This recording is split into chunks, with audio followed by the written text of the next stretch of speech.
লাকাদ খালাকনাল ইনসানা ফি আহসানি তাকওয়িম, মানুষকে আমি সবচেয়ে ভালো করে বানিয়েছি। মানুষের গঠনটা আমার যত মাখলুকাত আছে সব মাখলুকাতের মধ্যে মানুষকে সবচেয়ে সুন্দর করে বানিয়েছি। সুবহানাল্লাহ বলেন। মালিক তুমি জান্নাতে, তোমার কাছে আমার একটি ঘর বানিয়ে দিও,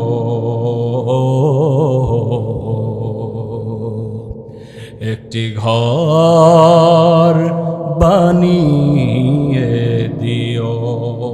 মুসা আলাইহিস সালাতু ওয়াস সালাম কিছু সময় চুপচাপ করে বসে আছে, কি করবে কি বলবে কিছুই বুঝতে পারতেছে না।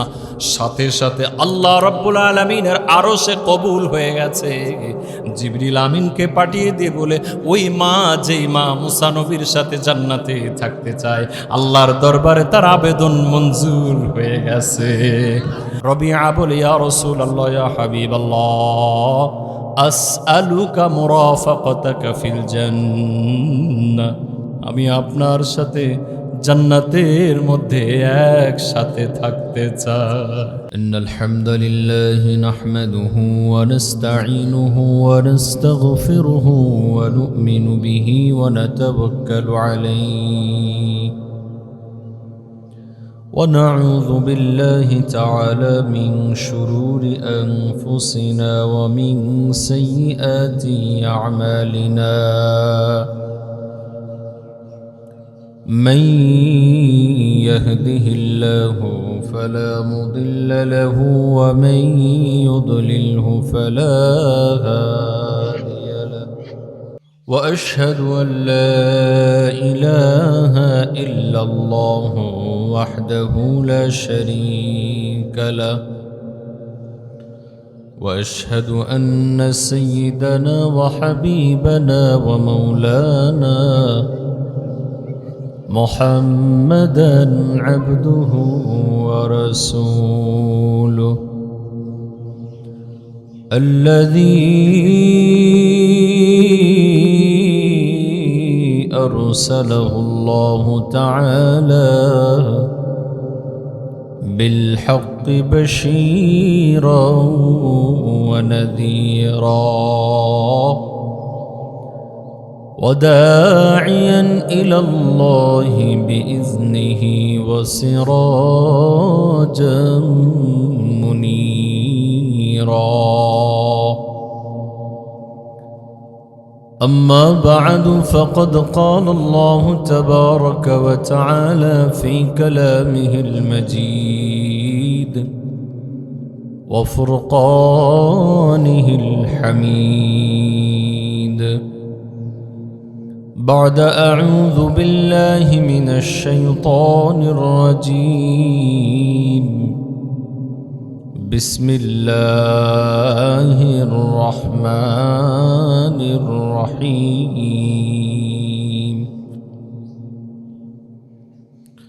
والتين والزيتون وطور سينين وهذا البلد الأمين، لقد خلقنا الإنسان في أحسن تقويم، إلا الذين آمنوا وعملوا الصالحات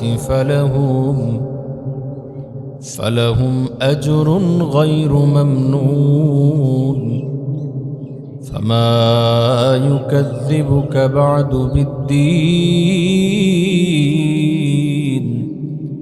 أليس الله بأحكم الحاكمين.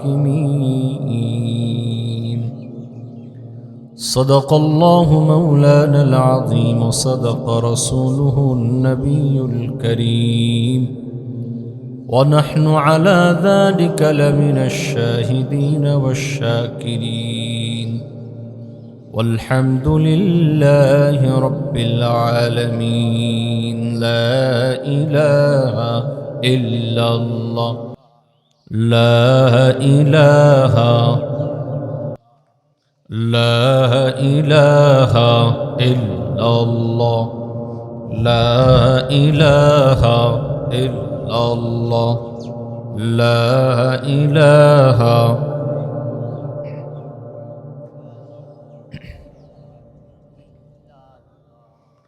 লা ইলাহা ইল্লাল্লাহ লা ইলাহা ইল্লাল্লাহ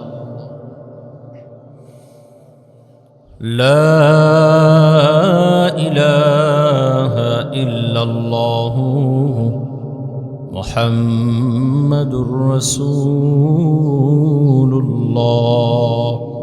মহব্বতের সাথে একটু দুরূদ শরীফ পড়ি। আল্লাহুম্মা সাল্লি আলা মুহাম্মাদিন ওয়া আলা আলি মুহাম্মাদ কামা সাল্লাইতা আলা ইব্রাহিম ওয়া আলা আলি ইব্রাহিম ইন্নাকা হামিদুম মাজিদ। اللهم بارك على محمد وعلى آل محمد كما باركت على إبراهيم وعلى آل إبراهيم إنك حميد مجيد। আপনারা সবাই কেমন আছেন? আলহামদুলিল্লাহ, আল্লাহ তাআলা ভালো রেখেছে। দুরূদ শরীফ এটি অত্যন্ত গুরুত্বপূর্ণ একটি আমল। দুরূদ পড়া, দুরূদ। কোনো একজন বড় ব্যক্তি, বড় নেতা যদি এলাকার মধ্যে আসে, তো এলাকার স্থানীয় পর্যায়ের যারা, আমাদের এলাকার ভাষায় বলে পাতি নেতা, পাতি নেতা যারা আছে তারা নেতার অনেক প্রশংসা করবে, অনেক কথা বলবে, ঠিক না? যে যত নেতাকে পাম দিতে পারবে, ফুলাইতে পারবে, প্রশংসা করতে পারবে, সে মনে করে আমি তত বেশি লাভবান হয়েছি। আসলেও তাই, কি বলেন, ঠিক না? নেতার প্রশংসা করলে লাভ নেতার হয় না যে প্রশংসা করতেছে তার হয়? কথা বলেন না কেন? কার লাভ হয়? ছোট নেতার লাভ হয়, বড় নেতার লাভ হয় না। বড় নেতা তো বড় হয়েই গেছে, তার প্রশংসা করে খুব একটা লাভ হয় না। লাভ হয় যেই ব্যক্তি বলতেছে। দুরূদ শরীফের মাধ্যমে আমরা আল্লাহর নবীর জন্য আল্লাহ রাব্বুল আলামিনের কাছে এক ধরনের দোয়া করতেছি। আমাকে প্রশ্নের উত্তর দেন যে নবীজি সাল্লাল্লাহু আলাইহি ওয়াসাল্লাম কি এমন ব্যক্তি যে আমাদের দোয়ার প্রয়োজন আছে তার? আমরা নবীর জন্য দোয়া করব, এটা দরকার আছে?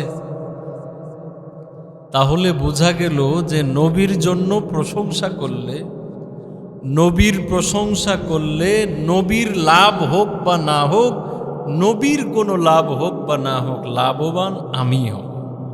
কারণ আমার মতো গুনাহগার উম্মত, আমার মতো নালায়েক নাখান্দা বান্দার দুয়ার নবীজির কোনো প্রয়োজন নেই, আছে নাকি? বরং আমি লাভবান হব। এই যে মোবাইলটা হাতে দেখতেছেন, আর এর থেকে এর বড় দাদা আছে, নাম হলো কম্পিউটার। চিনেন তো সবাই এখন? মোবাইলের যে চার্জার আছে, এই চার্জারের পেছন থেকে খুলে কম্পিউটারের এরকম একটা ঘাট আছে, ওই ঘাটের ভিতরে ঢোকাই দিলে মোবাইল থেকে কম্পিউটার কোনো লাভ হয় না, বরং কম্পিউটার যেহেতু বড়, কম্পিউটারের থেকে মোবাইলে চার্জ হইতে থাকে। বড়র সাথে যদি আপনার সম্পর্ক হয়, তাহলে বড় আপনার থেকে কতটুক লাভবান হবে সেটা পরের কথা, কিন্তু আপনি যে লাভবান হবে এটা নিশ্চিত। কি বলেন, ঠিক না? নবীর সাথে, নবীর ওয়ারিস ওলামা একরাম, আল্লাহওয়ালা বুজুর্গের সাথে যদি সুসম্পর্ক করা হয়, ওই ব্যক্তির কোনো লাভবান হবে না। ওই ব্যক্তি হয়তো আপনার থেকে কোনো উপকার হবে না, কিন্তু আপনি তার থেকে অবশ্যই লাভবান হবেন। বুঝতে পারছেন? এই জন্য দুরূদ শরীফ পড়া। এই জন্য কি করা? আল্লাহ রাব্বুল আলামিন কোরআনুল কারীমে আমাদেরকে, ঈমানদারদেরকে ডেকে ডেকে অনেক রকমের নির্দেশ দিয়েছেন, অনেক রকম হুকুম করেছেন। আমার বান্দা, ইয়া আইয়ুহাল্লাযীনা আমানুস্তাঈনু বিস-সাবরি ওয়াস-সালাহ, হে আমার বান্দা যারা ঈমান এনেছো, তোমরা ইস্তাঈনু বিস-সাবরি ওয়াস-সালাহ, আল্লাহ রাব্বুল আলামিনের কাছে সাহায্য চাও বিসসবরি ওয়াস সালাহ, ধৈর্য এবং নামাজ সালাতের মাধ্যমে। কোথাও আল্লাহ রাব্বুল আলামিন বলেন ইয়া আইয়ুহাল্লাযীনা আমানুত্তাকুল্লাহ, যারা ঈমান এনেছো তোমরা আল্লাহকে ভয় করো। কোথাও আল্লাহ রাব্বুল আলামিন বলছেন ইয়া আইয়ুহাল্লাযীনা আমানুযকুরুল্লাহ, ও ঈমানদারেরা যারা ঈমান এনেছো তোমরা উযকুরুল্লাহ, আল্লাহকে বেশি বেশি স্মরণ করো। সুবহানাল্লাহ। ইয়া আইয়ুহাল্লাযীনা আমানুযকুরুল্লাহা যিকরান কাসীরান ওয়াসাব্বিহুহু বুকরাতান ওয়া আসীলা। কুরআনুল কারীমে অসংখ্য অগণিত জায়গায় ইয়া আইয়ুহাল্লাযীনা আমানু আছে, শুনছেন না আপনারা? আল্লাহ রাব্বুল আলামিন সূরাতুল আহজাবের মধ্যে যখন তিনি নবীর দুরূদ প্রসঙ্গে এসেছেন, হে ঈমানদারগণেরা তোমরা নবীর উপরে দুরূদ পাঠ করো, শুধু এই কথা দিয়ে শুরু করেন নাই। আল্লাহ রাব্বুল আলামিন আগে যেটা বলতেছেন সেটা হলো ইন্নাল্লাহা ওয়া মালাইকাতাহু ইউসাল্লুনা আলান নবী ইয়া আইয়ুহাল্লাযীনা আমানু সাল্লু আলাইহি ওয়া সাল্লিমু তাসলিমা। সুবহানাল্লাহ বলেন। আল্লাহ রাব্বুল আলামিন আমাদেরকে জানিয়ে দিচ্ছেন ইন্নাল্লাহ, নিশ্চয় আল্লাহ রাব্বুল আলামিন আল্লাহ নিজে, ওয়া মালাইকাতাহু এবং তার ফেরেশতাগণ পর্যন্ত নবীর উপরে দুরূদ পাঠ করতে থাকে। সুবহানাল্লাহ। আল্লাহ নবীর উপরে দুরূদ পাঠ করা মানে আল্লাহ রাব্বুল আলামিন রহমত অবতীর্ণ করেন, রহমত বর্ষণ করেন। মালাইকা ফেরেশতাগণ নবীর উপরে দুরূদ পাঠ করার অর্থ হলো ফেরেশতাগণ ইস্তেগফার করতে থাকেন, আর বান্দাগণ, আল্লাহর বান্দা যারা আছে ঈমানদার আছে তাদেরকে আল্লাহ রাব্বুল আলামিন নির্দেশ দিচ্ছেন।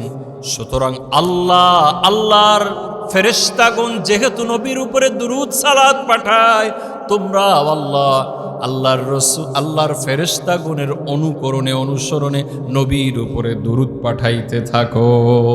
সুবহানাল্লাহ। আল্লাহর নবী মুহাম্মদুর রাসূলুল্লাহ সাল্লাল্লাহু আলাইহি ওয়াসাল্লাম অনেকগুলি হাদিসের মধ্যে নবীর উপরে দুরূদ পাঠ করলে কত লাভ, এই লাভের কথা আমাদেরকে শোনাচ্ছেন। এক নাম্বার হাদিস মুসলিম শরীফের হাদিস, عن أبي هريرة رضي الله تعالى عنه قال قال رسول الله صلى الله عليه وسلم من صلى علي واحدة, যে ব্যক্তি আমার উপরে একবার দুরূদ পাঠ করবে সাল্লাল্লাহু আলাইহি আশরান, আল্লাহ রাব্বুল আলামিন ওই ব্যক্তির উপরে 10টা রহমত নাজিল করবে। দুই নাম্বার হাদিস আনাস রাদিয়াল্লাহু তাআলা আনহু থেকে বর্ণিত, তিনি বলেন قال رسول الله صلى الله عليه وسلم, নবীজি সাল্লাল্লাহু আলাইহি ওয়াসাল্লাম বলেন মান সাল্লা আলাইয়া সালাতান ওয়াহিদাতান, যে ব্যক্তি আমার উপরে একবার দুরূদ পাঠ করবে আল্লাহ রাব্বুল আলামিন তার উপরে 10টা রহমত নাজিল করবে। সুবহানাল্লাহ। শুধু রহমত নাজিল করবে তা না, বরং ওয়াহুত্তাত আনহু খাতায়া 10 খাতায়াত, আল্লাহ রাব্বুল আলামিন 10টা অন্যায় অপরাধ, 10টা পাপ, 10টা গুনাহ মাফ করে দিবে। সুবহানাল্লাহ। ওয়ারফিআ লাহু 10 দারাজাত, আল্লাহ রাব্বুল আলামিন তার জন্য 10টা মর্যাদা বাড়াইয়া দিবে। আবু তালহা রাদিয়াল্লাহু, 3 নম্বর হাদিস, আবু তালহা রাদিয়াল্লাহু তাআলা আনহু বলেন রাসূলুল্লাহ সাল্লাল্লাহু আলাইহি ওয়াসাল্লাম হঠাৎ একদিন জাআযাতা ইয়াউমিন, নবীজি হঠাৎ একদিন আমাদের মাঝে আগমন করলেন। তার চেহারার মধ্যে আমরা হাস্যোজ্জ্বল চেহারা দেখতে পেলাম, খুব খুশি আনন্দ দেখতে পেলাম। আমরা জিজ্ঞাসা করলাম ইয়া রাসূলুল্লাহ ইন্না লা নারাকাল বুশরা ফি ওয়াজহিকা, আপনার চেহারার মধ্যে আমরা আনন্দ দেখতে পাচ্ছি, কারণ কি? নবীজি বলেন জাআনি জিবরিল ফাকালা ইন্না রাব্বাকা ইয়াকুল, জিবরিল আমার কাছে এসেছিল এবং সে বলছে নিশ্চয় তোমার রব এই কথা বলতেছে, আমা ইউরদিকা ইয়া মুহাম্মদ, হে মুহাম্মদ আমার নবী প্রিয় হাবিব, আপনি কি এ মর্মে খুশি নন আল্লাহ ইউসাল্লি আলাইকা, তোমার উপরে কোনো একজন ব্যক্তি আহাদুন আল্লাহ ইউসাল্লি আলাইকা আহাদুন ইল্লা সাল্লাইতু আলাইহি আশরান, তোমার উপরে কোনো ব্যক্তি একবার দুরূদ পাঠ করবে, আমি আল্লাহ রাব্বুল আলামিন তার উপরে 10টি রহমত বর্ষণ করব। ওয়া আল্লা ইউসাল্লিম আলাইকা আহাদুন ইল্লা সাল্লামতু আলাইহি আশরান, আপনার উপরে একবার সালাম পেশ করবে, আমি আল্লাহ রাব্বুল আলামিন তার উপরে 10 বার তার নিরাপত্তার জন্য ব্যবস্থা গ্রহণ করব। অত্যন্ত গুরুত্বপূর্ণ, অত্যন্ত গুরুত্বপূর্ণ। আমরা অনেক সময় খেয়াল করি। এক ব্যক্তি সম্বন্ধে এসেছে যে ব্যক্তি দুরূদ শরীফ পাঠের মাধ্যমে কত বিশাল বড় ধরনের গুরুত্বপূর্ণ কাজ সলভ করেছে, সমাধান করেছে। খুব মনোযোগ দিয়ে শুনুন।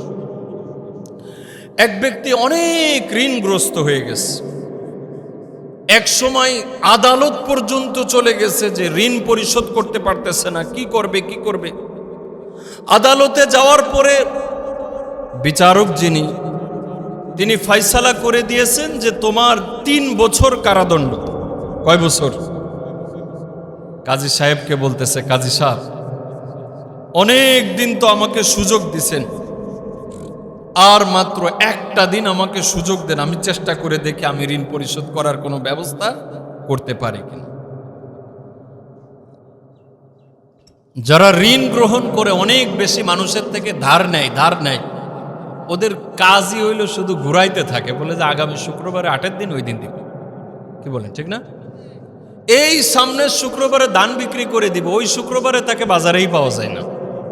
কথা কন না কেন? ওই ব্যক্তি অনেক ঋণগ্রস্ত হয়ে গেছে। কাজী সাহেব তাকে একটা দিন সময় দিছে। সময় দেওয়ার পরে বেচারা ঘরে চলে আসছে। আসার পরে স্ত্রীকে বলতেছে, ঘটনা তো এরকম করছে। কাজী সাহেবের কাছ থেকে আমি একদিনের জন্য অনুমতি নিয়ে আসছি, একদিনের সুযোগ আমার। বলতেছে, তুমি একদিনে এত টাকা কই থেকে পাবা, কোথায় পাবা? এত টাকা কই পাবা? তুমি কি করবা, কেমনে পরিশোধ করবা? স্বামী স্ত্রী দুইজনে মিলে পরামর্শ করলো। স্ত্রী তার স্বামীকে পরামর্শ দিচ্ছে, আজকে আমরা দুজন মিলে একটা কাজ করব। আমরা হাদিস থেকে শুনেছি নবীর উপরে দুরূদ পাঠ করলে রাসূলুল্লাহ সাল্লাল্লাহু আলাইহি ওয়াসাল্লাম বলেছেন সব চিন্তা পেরেশানি থেকে আল্লাহ রাব্বুল আলামিন মুক্ত করে দেয়। সুবহানাল্লাহ। নবীজির আরেকজন সাহাবী উবাই ইবনে কাব রাদিয়াল্লাহু তাআলা আনহু থেকে হাদিস বর্ণিত, তিনি বলতেছেন, আমি নবীজি সাল্লাল্লাহু আলাইহি ওয়াসাল্লামকে বললাম, ইয়া রাসূলুল্লাহ ইয়া হাবিবাল্লাহ উকসিরু আলাইকা সালাহ, ইয়া রাসূলুল্লাহ ইয়া হাবিবাল্লাহ আপনার উপরে আমি অনেক বেশি দুরূদ পাঠ করি। ফাকা মুসাল্লি আলাইকা, কত সময় আমি যেই জিকির করি, এই জিকিরের সময় 1 ঘন্টা 2 ঘন্টা 3 ঘন্টা জিকির করি, এই জিকিরের কতটুকু সময় আপনার উপরে দুরূদ পাঠালে ভালো হয়? নবীজি সাল্লাল্লাহু আলাইহি ওয়াসাল্লাম বলেন, ফাইন শিতা মা শিতা, তুমি যতটুকু চাও ততটুকু করো, কোনো অসুবিধা নাই। উবাই ইবনে কাব বলতেছে, ইয়া রাসূলুল্লাহ আমি যতটুকু সময় আল্লাহর জিকির করব, কোরআন পড়ব, ইবাদত করব, এর 4 ভাগের 1 ভাগ সময় আপনার উপরে আমি দুরূদ পাঠ করব। সুবহানাল্লাহ বলেন। আল্লাহর নবী বললেন, মা শিতা, তুমি যা চাও অসুবিধা নাই। ফাইন জিত্তা ফালাকা ফাহুয়া খায়রুন লাহু, যদি এর থেকে আরো বেশি সময় দাও তাহলে সেটা তোমার জন্য আরো বেশি উত্তম, কল্যাণকর। সুবহানাল্লাহ বলেন। আল্লাহ রাসূল সাল্লাল্লাহু আলাইহি ওয়াসাল্লামকে বললেন, ইয়া রাসূলুল্লাহ ফাসসুলুসাইন, তাহলে 3 ভাগের 2 ভাগ সময় আমি আপনার উপরে দুরূদ পাঠাবো। সুবহানাল্লাহ। আল্লাহর নবী বললেন, ফাইন জিত্তা ফাহুয়া খায়রুন লাহু, যদি আরো বাড়াও তাহলে পরে সেটা তোমার জন্য আরো বেশি কল্যাণকর হবে। উনি বললেন, ফান্নিসফাইনি, তাহলে পরে 4 ভাগের 2 ভাগ সময় আমি আপনার উপরে দুরূদ পাঠ করব, যেই সময়টুকু অর্ধেকটা সময়। নবীজি বললেন, ফাহুয়া খায়রুন লাহু, তাহলে পরে তোমার জন্য আরো বাড়াইলে আরো বেশি উত্তম হবে। শেষ পর্যন্ত উবাই ইবনে কাব বলতেছে, উসাল্লি আলাইকা কুল্লাহা, আমি পুরাটা সময় শুধু আপনার উপরে দুরূদ পাঠ করব। আল্লাহর নবী তখন বলতেছেন, ইজান ইউকফা আও ইউকফি হাম্মুকা ওয়া ইউগফারু যামবুকা, আল্লাহর নবী বলেন, তাহলে তোমার যত পেরেশানি আছে দুরুদের মাধ্যমে আল্লাহ সব পেরেশানি দূর করে দিবে। ওয়ায়ুগফারু যামবুকা, এবং তোমার যত টেনশন আছে, পেরেশানি আছে, তোমার যত অন্যায় অপরাধ গুনাহ খাতা আছে, আল্লাহ রাব্বুল আলামিন দুরুদ শরীফের মাধ্যমে সব মাফ করে দিবে। তো নবীজি বলছেন, ওয়াদা দিছেন যে সব পেরেশানি দূর হয়ে যাবে, আল্লাহ মাফ করে দিবে। স্ত্রী স্বামীকে পরামর্শ দিচ্ছে, তাহলে পরে আজকে সারা রাত আমরা একটা আমল করব, সেটা হচ্ছে আমরা সারা রাত শুধু নবীজির উপরে দুরুদ পাঠাইতে থাকবো, দুরুদ পাঠাইতে থাকবো, দেখি কি হয়, দেখি কি হয়। সারা রাত্র স্বামী স্ত্রী আল্লাহর নবীর উপরে দুরুদ পাঠাইতে পাঠাইতে ক্লান্ত হয়ে গেছে, দুরুদ পড়তে পড়তে শেষ রাতে একটু ঝিমুনি আসছে, একটু ঘুমের ভাব আসছে, ঘুমের ভাব আসছে। স্বপ্নের মধ্যে আল্লাহর নবী সাল্লাল্লাহু আলাইহি ওয়াসাল্লাম সাথে সাথে বান্দার কাছে হাজির হয়ে গেছে। নবীজির দিদার হয়ে গেছে, আল্লাহর নবী সরাসরি চলে এসেছে। ও আমার উম্মত, সারাটা রাত তোমরা কত না কষ্ট করেছো, দুরূদ পড়েছো, তোমার কি সমস্যা আমাকে বলো। বলে, ইয়া রাসূলুল্লাহ, ইয়া হাবিবাল্লাহ, এত ঋণগ্রস্ত হয়েছে, আমি কোনোভাবে পরিশোধ করতে পারতেছি না। কাজীর দরবার থেকে মাত্র একটা দিনের জন্য সময় নিয়ে এসেছি। সুবহানাল্লাহ। কাজীর দরবার থেকে একটা দিনের জন্য যখন সময় নিয়ে এসেছি, আমার স্ত্রী আমাকে পরামর্শ দিচ্ছে, আমরা দুজনে মিলে আল্লাহর নবীর জন্য দুরূদ পাঠ করতে থাকবো। হয়তো আল্লাহ রব্বুল আলামিন দুরূদের ওসিলায় আমাদেরকে এই পেরেশানি থেকে রব্বুল আলামিন হেফাজত করবে। আল্লাহর নবী বলেন, তোমার আর টেনশন করার দরকার নাই, কবুল হয়ে গেছে। সুবহানাল্লাহ। নবীজি সাল্লাল্লাহু আলাইহি ওয়াসাল্লাম বলেন, তুমি কাজীর দরবারে গিয়ে বলবে, আমি আল্লাহর নবীকে স্বপ্ন দেখেছি, স্বপ্ন যোগে নবীজি আমাকে বলে দিয়েছে। কাজীকে বলে দিবে, কাজী যেন তোমার পক্ষ থেকে তোমার ঋণের যেই দায়ভার আছে এটা পরিশোধ করার দায়িত্ব সে গ্রহণ করে নেয়। সুবহানাল্লাহ। ইয়া রাসূলুল্লাহ, ইয়া হাবিবাল্লাহ, আমাকে যদি জিজ্ঞাসা করে তুমি নবীজিকে দেখছো, এটার প্রমাণ কি? আন্দাজে মান্দাজে মিথ্যা কথা কইতেছে, বানাই নিয়ে আসছো কিনা, বানাই নিয়ে আসছো কিনা। নবীজিকে স্বপ্নে দেখেছো, এটা চারটেখানি কথা না, নবীজিকে স্বপ্ন দেখেছে, তার প্রমাণ কি? নবীজি তাকে বলে দিচ্ছে, কাজী সাহেবকে বলে দিবা, প্রতিদিন রাতে অথবা দিনের কোনো একটা সময় তুমি এত এত মর্তবা দুরূদ শরীফ নবীজির কাছে পাঠাও, দুরূদ পাঠ করো। তুমি গতকালকে ওই দুরূদটা নবীজির দরবারে পাঠাইতে পারো নাই। সুবহানাল্লাহ। কোনো কারণে তোমার এই আমলটা ছুটে গেছে, নবীজি আমার কাছে জানিয়েছে তোমার এই আমলটা ছুটে গেছে। এই কথা বলার সাথে সাথে কাজী সাহেব বুঝতে পারবে যে না, আসলেই তুমি আমাকে দেখেছো। সুবহানাল্লাহ। এবার সকালবেলা যখন দরবার খুলেছে, কোর্ট খুলেছে, সবার আগে আল্লাহর বান্দা হাজির হয়ে গেছে। সুবহানাল্লাহ। আরে তোর না জেল হওয়ার কথা, তুই তো এত তাড়াতাড়ি আসার লোক না, আসলেও তো শেষ বেলায় আইসা একটু মাপটাপ চাই, আর 2 দিন সময় নেবে, কি বলেন, ঠিক না? কিন্তু ঘটনা অন্য রকমের, আগে আগে চলে এসেছে নবী, আগে আগে চলে এসে কোর্টে আসার পরে কাজী যখন নাম ডাকছে, অমুক ফুলান ইবনে ফুলান, অমুক কোথায়, অমুক কোথায়, সাথে সাথে হাজির। কাজী সাহেবকে বলতেছে, ও কাজী সাহেব, আপনি আমার জেল দিবেন, জেল জেল জেল দেওয়ার কোনো সুযোগ নাই, কারণ আমার পক্ষে আমার হাবিব মুহাম্মাদুর রাসূলুল্লাহ সুপারিশ করছে। কাজী সাহেব বলে, ঘটনা কি? বলে, গত রাতে আমি আপনার থেকে বিদায় নেওয়ার পরে সারাটা রাত নবীর উপরে দুরূদ পাঠ করতেছিলাম, দুরূদ পাঠ করতেছিলাম, দুরূদ পাঠ করতে করতে করতে করতে শেষ রাতে যখন একটু ঘুমিয়েছি, আমার নিকট আমার নবী মুহাম্মাদুর রাসূলুল্লাহ স্বপ্নে দেখা দিয়েছে। নবীজি আমাকে বলে দিয়েছে, কাজী সাহেবকে বলবে যে তোমার পক্ষ থেকে যেন ঋণ সে আদায় করে দেয়। সুবহানাল্লাহ। কাজী সাহেব বলে, নবীজিকে দেখছো, এটার প্রমাণ তোমার কাছে কি? বলে যে প্রমাণ হলো প্রতিদিন আপনি এত এত মর্তবা দুরূদ পাঠ করেন, কিন্তু গতকালকে কোনো একটা ঝামেলার কারণে পড়তে পারেন নাই। নবীজি বলেছেন যদি এটা আদায় করে দেন তাহলে নবীজির আর কোনো অভিযোগ থাকবে না। সুবহানাল্লাহ। সাথে সাথে লাফ দিয়ে উঠে বলে, আল্লাহুম্মা সাল্লি আলা মুহাম্মাদ। মুহাম্মদ। সুবহানাল্লাহ বলে, আল্লাহুম্মা সাল্লি ওয়া সাল্লিম আলা মুহাম্মদ। দরবারে যতগুলো মানুষ ছিল সবাই দুরূদ শরীফ পড়ে লাফ দিয়ে উঠেছে। ঘটনা কি, ঘটনা কি? কাজীর সাথে সাথে যেই ব্যক্তি পাওনাদার আছে তাকে ডাক দিয়েছে, তুমি কত টাকা পাবা? আমি এত টাকা পাবো। বলে যে আমি ওই বেচারার পক্ষ থেকে, ঋণগ্রস্ত ব্যক্তির পক্ষ থেকে যত টাকা পাবে আমি আদায় করার দায়িত্ব নিয়ে নিলাম। আর এক আশ্চর্য ঘটনা, যেই ব্যক্তি টাকা পাওনা, যেই ব্যক্তি টাকা পাবে ওই ব্যক্তি বলতেছে আমি এক পয়সাও তার থেকে নেব না। ঘটনা ঘইটা গেছে। বলতেছে কেন তুমি নেবে না, কেন তুমি নেবে না? বলে যে গত রাতে আমি আল্লাহর নবীকে স্বপ্ন দেখেছি। নবীজি আমাকে বলেছে খবরদার তুমি তার থেকে একটা টাকাও নিবে না, মাফ করে দেবে। আমি কোনোদিন আল্লাহর নবীকে স্বপ্ন দেখি নাই, আজকে প্রথম নবীজিকে স্বপ্ন দেখেছি। আমি নবীজিকে স্বপ্ন দেখে আনন্দে আত্মহারা হয়েছি। আমার যত পয়সা পাওনা আছে আমি সব মাফ করে দিলাম।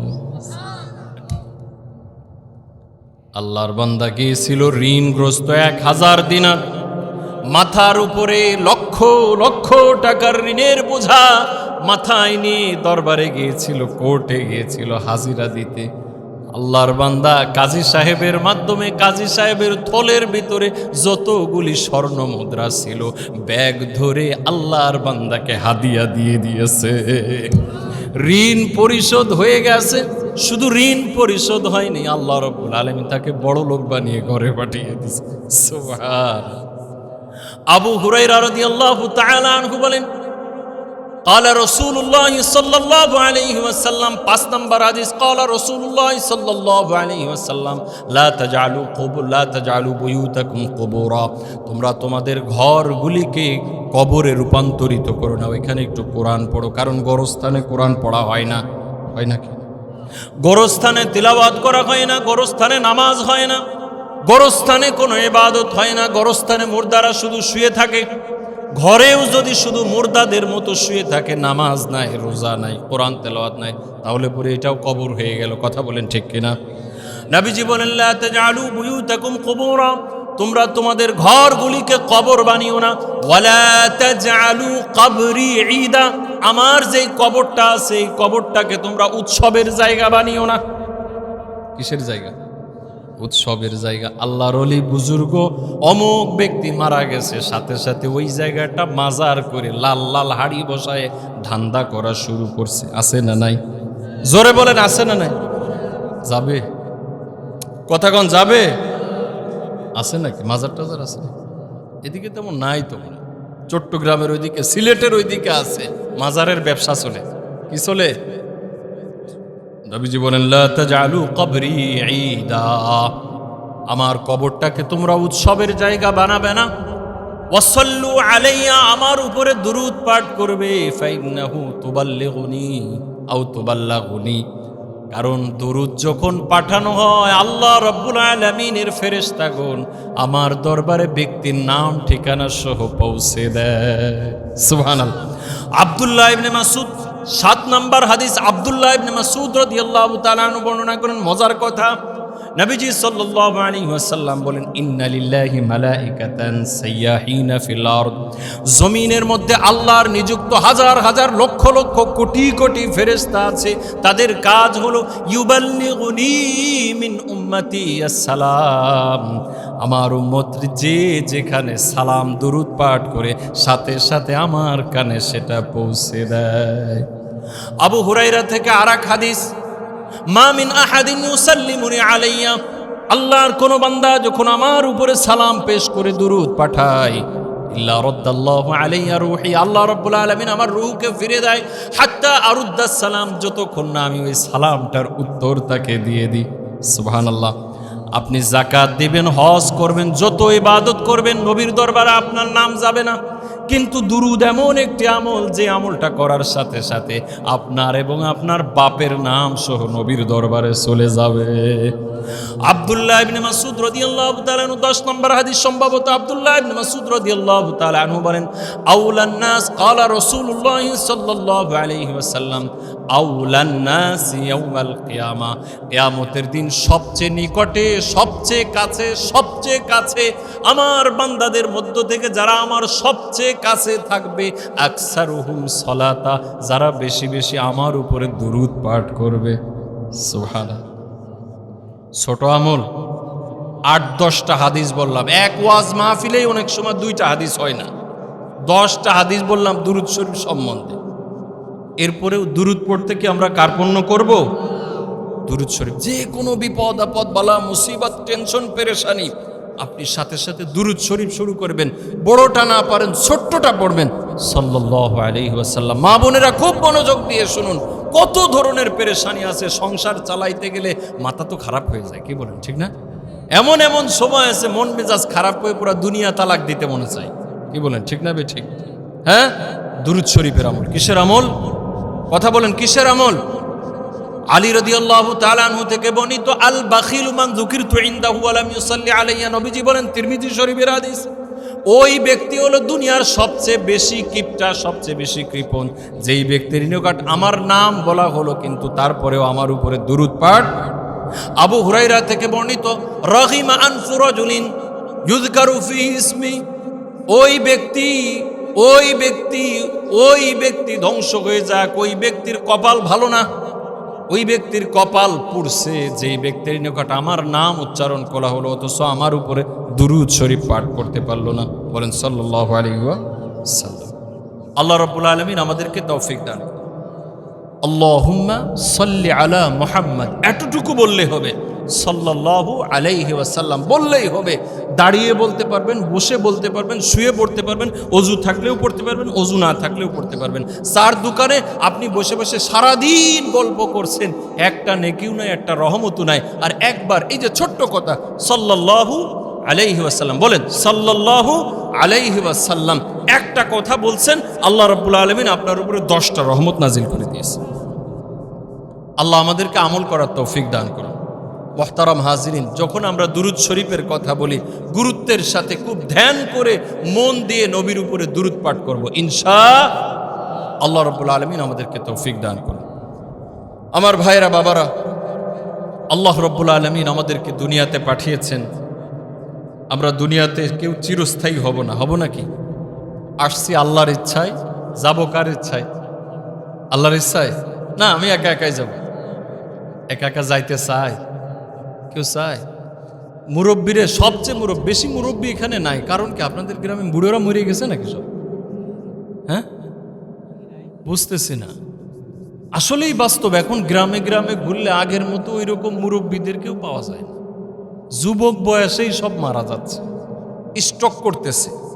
মহিষাডাঙ্গা গ্রামে কিছুদিন আগে রিক্সার থেকে পড়ে ইয়াং ছেলে, 24-25 বছর বয়স হবে, ইয়াং ছেলে রিক্সার থেকে পড়ছে, রিক্সা চালায়, স্ট্রোক করে ওইখানেই মারা গেছে। কথা বুঝতে পারছেন? আসলেই মুরব্বী পাওয়া কঠিন হয়ে গেছে। 100 বছর, 110 বছর, 90 বছর বয়সের অনেক মুরব্বীদেরকে আমরা দেখতাম, কি বলেন ঠিক না? এখন আর তেমন দেখা যায় না। যাই হোক, সবচেয়ে মুরব্বী, সবচেয়ে বয়স্ক, তাকে যদি বলেন চাচা, এক পা তো কবরে চলেই গেছে, কয়দিন পরে তো মরার কথা কসকা, খালি মরার কথা কসকা, কথা কর না কেন বেটা, মরার কথা কসকা, খালি মরা, আবল তাবল কথা, অন্য কথা কইতে পারিস? তার মানে হলো এই মুরব্বীও চায় না, মরতে চায় না। কেউ সহজে মরা থেকে বাঁচার জন্য লক্ষ কোটি টাকা খরচ করতেছে। চীন থেকে ডাক্তারের টিম নিয়ে আসতেছে, লন্ডন থেকে ডাক্তার নিয়ে আসতেছে, ডাক্তারের জামাত নিয়ে আসতেছে, টিম জামাত নিয়ে আসতেছে একটু সময় বাঁচানোর জন্য খালেদা জিয়াকে। হাদি নামক একটা যুবক ছেলে, ইয়াং ছেলে, অত্যন্ত বজ্রকণ্ঠের অধিকারী, অনেক সুন্দর কথা বলে, অনেক ভালো মানুষ, খুব ভালো মানুষ, খুব ভালো ছেলে, সৎ ছেলে। গতকালকে তাকে একেবারে সামনে থেকে গুলি করে হাসপাতালে পাঠানো হয়েছে, আইসিইউতে আছে। কত লক্ষ খরচ হচ্ছে কেউ জানে না। লক্ষ লক্ষ লক্ষ টাকা প্রধান উপদেষ্টা ঘোষণা দিয়েছে, যত টাকা লাগে তত দিব, কোনো অসুবিধা। তবে একটু বাঁচাইতে চাই, মানুষ বাঁচতে চায়, মানুষ কেউ মরতে চায় না। কিন্তু আল্লাহ রাব্বুল আলামিন যখন যখন হুকুম করবেন আমার বাঁচার কোনো অপশন থাকবে। ভালো মানুষ চার দোকানে সকালবেলা খাওয়া দাওয়া করছে, আনন্দ ফুর্তি করছে, ঘরে আসছে, বুকের ভেতরে ব্যথার সাথে সাথে শুয়ে পড়ে। কি বলেন, ঠিক না? কিছুদিন আগে আমার একজন মুসল্লি আসরের নামাজ পড়ে বের হলো, বের হয়ে একটু সামনে গিয়েই বলতেছে বুকের ভিতরে ব্যথা করতেছে। হেঁটে হেঁটে মসজিদের 1 মিনিটের দূরত্ব হেঁটে হেঁটে মসজিদের সামনে আসছে, আসার পরে বলতেছে আমার আর ভালো লাগতেছে না, এখানে একটু শুয়ে পড়ি। মসজিদের বারান্দায় শুয়ে পড়েছে, সাথে সাথে ইন্তেকাল হয়ে গেছে। আছে না নাই? আছে না নাই? গেল কয়েকদিন আগে একজন বক্তা আলোচনা সবে মাত্র শুরু করেছে, আল্লাহু আকবার আল্লাহু আকবার, আলোচনা শুরু করছে, কিছুক্ষণের মধ্যেই মঞ্চে স্ট্রোক করে হাসপাতালে যাওয়ার পরে ইন্তেকাল হয়ে গেছে। অতএব যে এসেছি আল্লাহর হুকুমে, যাব আল্লাহর হুকুমে, মাঝখানের সময়টুকু একটু আল্লাহ বিল্লাহ করেই যাইতে হবে। কি বলেন, ঠিক না? যদি সেইটা করতে পারি, আল্লাহ রাব্বুল আলামিনের ঘোষণা, ইন্নাল্লাযীনা ক্বালু রাব্বুনাল্লাহ,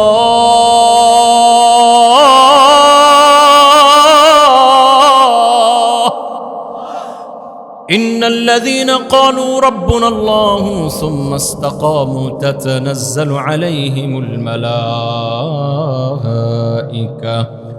ألا تخافوا ولا تحزنوا وأبشروا بالجنة التي كنتم توعدون سبحان الله বলে আল্লাহ রাব্বুল আলামিন বলেন, নিশ্চয় যারা বলবে রব্বুনাল্লাহ,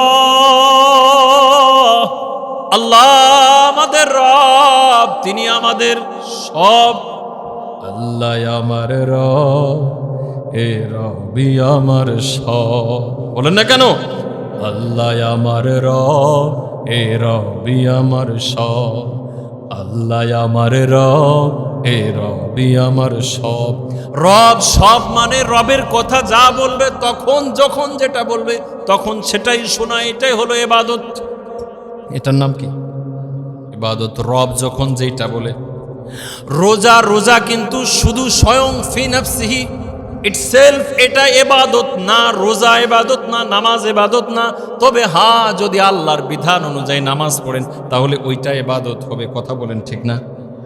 হ্যাঁ, খটকা লাগতেছে যে কিরে রোজা আবার ইবাদত না? কে বলছে? রোজা তো ইবাদত। হিন্দুরাও কি থাকে? উপোস থাকে। উপোস ইবাদত? আল্লাহ খুশি হয়ে যায়।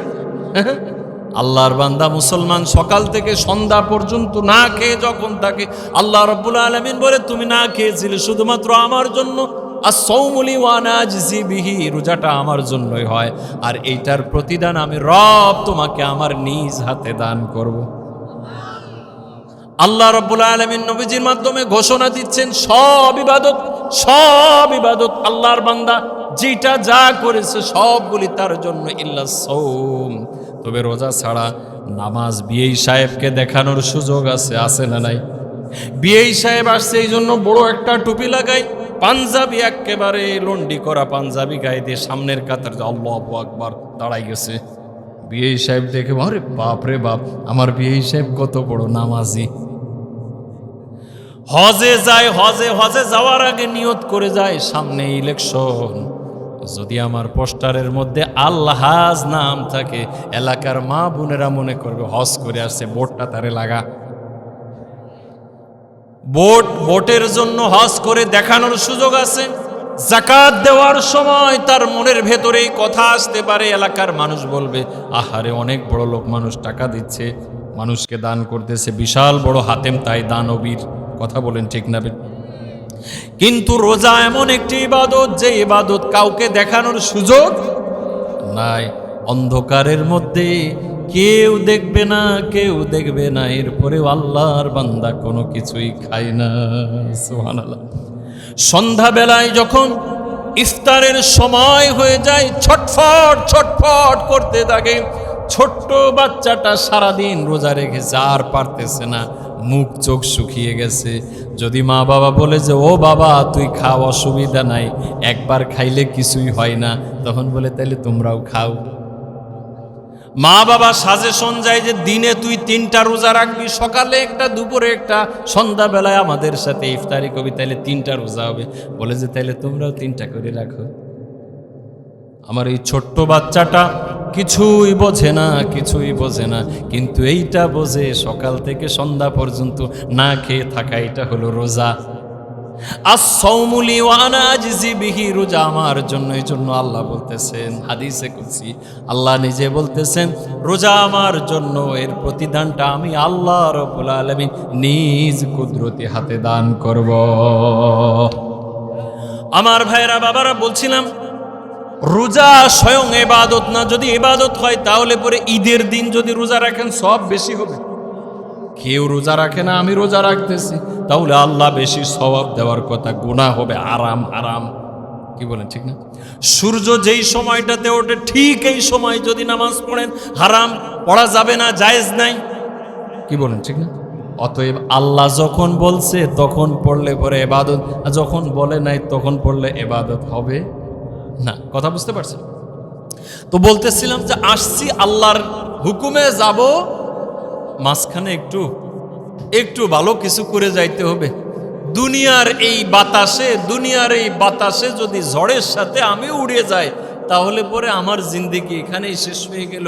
কিছু পাওয়ার আশা করা, কথা বলেন, পাওয়ার আশা মনে রাখতে হবে। নেতা আমার সাথে যাবে না, চেয়ারম্যান আমার সাথে যাবে না, মেম্বার আমার সাথে যাবে না, এমপি সাহেব আমার সাথে যাবে না, মন্ত্রী সাহেব আমার সাথে কবরে যাবে না, প্রধানমন্ত্রী আমার সাথে কবরে যাবে না, কবরে আমি একাই যাব। প্রধানমন্ত্রীর দরকার, এমপি সাহেবের দরকার একটা ভোট শেষ, এমপি সাহেব আমাকে আর চিনবে না। চিল্লাই গলা ফাটিয়ে ফেলেছি, গলা ভেঙে গেছে, 1 পয়সার দাম হবে। কথা বলেন, হবে? এই জগতেই যখন দাম নাই, আখিরাতের ময়দানে আপনি কিভাবে দাম চান যে অমুক এমপি সাহেবকে ভোট দিছি সুতরাং আমার একটু জান্নাত দিয়ে দেন? আছে নাকি? ব্যবস্থা নাই। কবর আমাকেই যেতে হবে, ওইখানে কেউ যাবে? মুনকার নাকির আসিবে, সুয়াল জবাব করিবে, না পারিলে সুয়ালের জবাব শুরু হবে কবরের আযাব। 3.5 হাত মাটির ঘর, কারো আপন কারো পর, কারো হবে ফুলের বাগান, কারো বা হবে জাহান্নাম। আমল নামা সেই দিন তোমার হবে নূরের বাতি, আমল নামা সেই দিন তোমার হবে নূরের বাতি। ওই কবরে যেতে হবে, থাকবে না কেউ সাথী, ওই কবরে যেতে হবে। যাবে? সূরা 3 থেকে তিলাওয়াত করেছি। আল্লাহ রাব্বুল আলামিন বলেন, লাকাদ খালাকনাল ইনসানা ফি আহসানি তাকওয়িম। আল্লাহু আকবার। লাকাদ খালাকনাল ইনসানা ফি আহসানি তাকওয়িম, মানুষকে আমি সবচেয়ে ভালো করে বানিয়েছি। মানুষের গঠনটা আমার যত মাখলুকাত আছে সব মাখলুকাতের মধ্যে মানুষকে সবচেয়ে সুন্দর করে বানিয়েছি। সুবহানাল্লাহ বলেন। আল্লাহ রাব্বুল আলামিন বলেন, সবচেয়ে সুন্দর মুহূর্ত হলো যখন যৌবনের মুহূর্ত, যখন একটা ছেলে একটা মেয়ে জোয়ান যুবতী থাকে তখন তার সৌন্দর্য সবচেয়ে বাড়ে। এরপর থেকে কমতে থাকে, একটা সময় সমাজের মানুষ, পরিবারের মানুষের কাছে সে বোঝা হয়ে যায়। অনেক বড় নেতা ছিল, অর্থমন্ত্রীর কোটি কোটি টাকার লেনদেন, কোটি কোটি টাকা ঘুষ খাইছে, সুদ খাইছে, মানুষরে বিলাইয়া বিলাইয়া দিছে। যখন পদ শেষ হয়ে গেছে, যখন এই দাড়িগুলো শেষ হয়ে গেছে, যখন এই চামড়াগুলো ঝুলে গেছে, তখন দাম কমে গেছে। কেমন দাম কমছে? একা একে হাসপাতালে মরে খেদমত করার মতো একজন মানুষে পাওয়া যায় না। আল্লাহর রহমতে বড় বড় ওলামা একরাম, বড় বড় আল্লাহর ওলি বুজুর্গদের দিকে তাকিয়ে দেখবেন, তাদের বয়স যত বাড়তে থাকে তাদের দাম তত বেশি বাড়তে থাকে। ওই মুরব্বী সাহেব, ওই শাইখুল হাদিস সাহেব, ওই বড় হুজুরের জুতা নেওয়ার জন্য সিরিয়াল দেয়। এমপি সাহেবের এমপি যখন শেষ হয়ে যায়, মন্ত্রিত্ব শেষ হয়ে যায়, তখন আর কেউ ভ্যালু দিতে চায় না, ধাক্কা মেরে ফেলে দেয়। কিন্তু নেককার বান্দা, আল্লাহওয়ালা বুজুর্গ বান্দাকে আল্লাহ রাব্বুল আলামিন যত বয়স বাড়তে থাকে তার দাম তত বাড়াইতে থাকে। সুবহানাল্লাহ।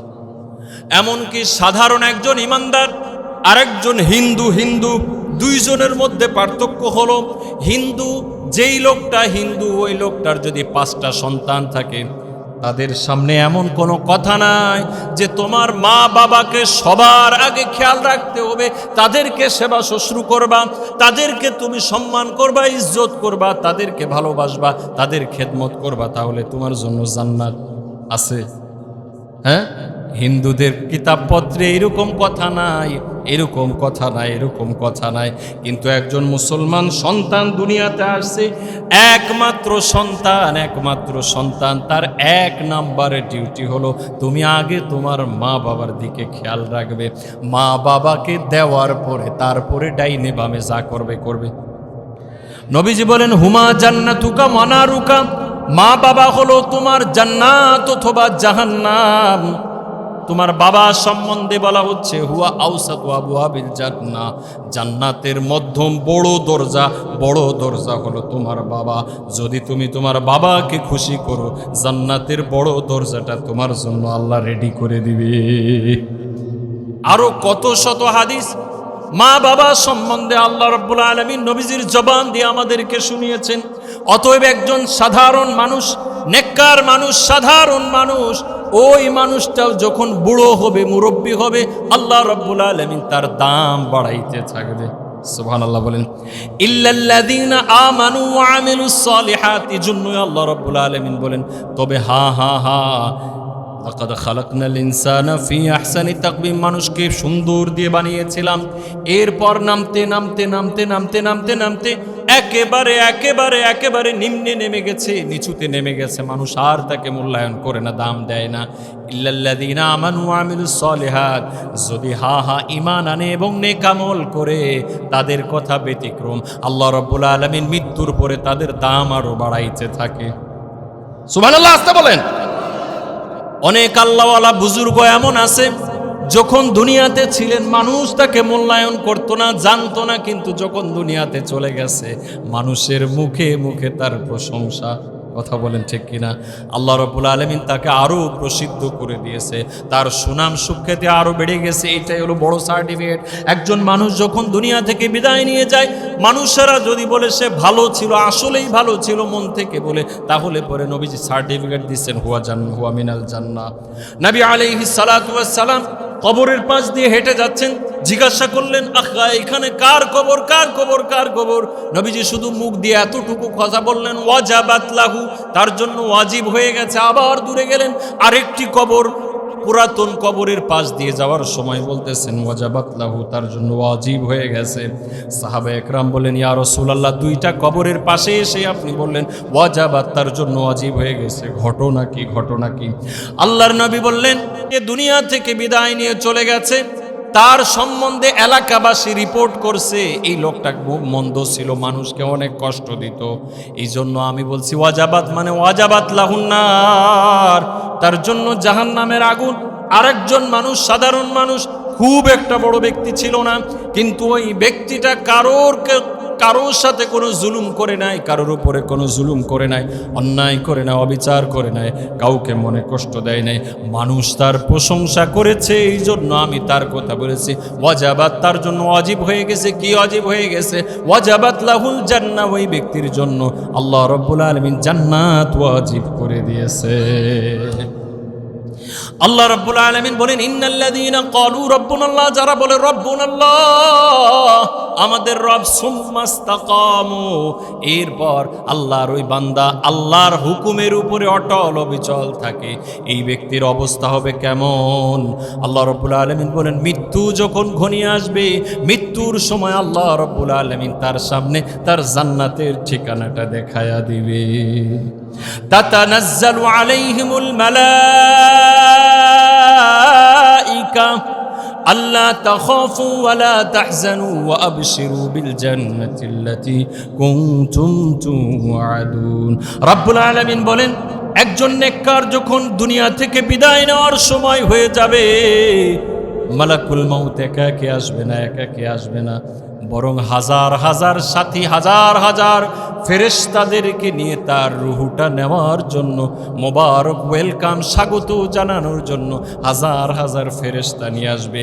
আনার পরে মৃত্যুর সময় ওই ব্যক্তির কানে কানে তার সুসংবাদ দিয়ে দিবে, ওয়া আবশিরু বিল জান্নাহ, আল্লাহ রাব্বুল আলামিনের পক্ষ থেকে জান্নাতের সুসংবাদ গ্রহণ করো। নবীজির একজন সাহাবী সাদ ইবনে মুআজ রাদিয়াল্লাহু তাআলা আনহুর ইন্তেকাল হয়ে গেছে। নবীজির বড় মহব্বতের ভালোবাসার সাহাবী সাদ ইবনে মুআজের ইন্তেকাল হয়ে গেলে নবীজি অনেক কষ্ট পেয়েছেন, অনেক কষ্ট পেয়েছেন। সাদ ইবনে মুআজ কোন মাপের সাহাবী ছিল? নবীজি বলেন ইহতাজ্জালা গুলার, সাদ ইবনে মুআজের ইন্তেকালের সাথে সাথে আল্লাহর আরশটা পর্যন্ত কেঁপে উঠেছে। সুবহানাল্লাহ বলেন। সাদ ইবনে মুআজকে যখন জানাজায় নিয়ে যাওয়া হচ্ছে, খাটিয়া বহন করা হচ্ছে, পাতলা পাতলা মনে হচ্ছে। মুনাফিকরা বলতেছে সাদ ইবনে মুআজ না জানি কত বড় অন্যায় করেছে, অপরাধ করেছে, এই জন্য তার খাটিয়াটা এত হালকা মনে হচ্ছে, পাতলা মনে হচ্ছে। নবীজির কানে আসার সাথে সাথে বলে না না না না না, আমার প্রিয় সাহাবী সাদ ইবনে মুআজের খাটিয়া পাতলা পাতলা মনে হওয়ার কারণ হলো সাদ ইবনে মুআজকে যখন তার মৃত্যুর সময় হয়েছে, আল্লাহ রাব্বুল আলামিন তার রূহটা নেওয়ার জন্য ৭০,০০০ ফেরেশতা পাঠিয়েছে। শুধু তাই না, সাদ ইবনে মুআজকে যখন কবরে নিয়ে যাওয়া হচ্ছিল, তখন সাদ ইবনে মুআজের খাটিয়া ফেরেশতারা বহন করে নিয়ে যাচ্ছিল, এই জন্য তার ভারটাও তোমরা বুঝতে পারো না। শুধু তাই না, নবীজি যখন জানাজায় আসতেছেন, সাদ ইবনে মুআজের জানাজা পড়বেন, মুহাম্মাদুর রাসূলুল্লাহ আস্তে আস্তে করে পা ফেলতেছেন, কেমন যেন কাঁটাযুক্ত পথে নবীজি হাঁটতেছেন।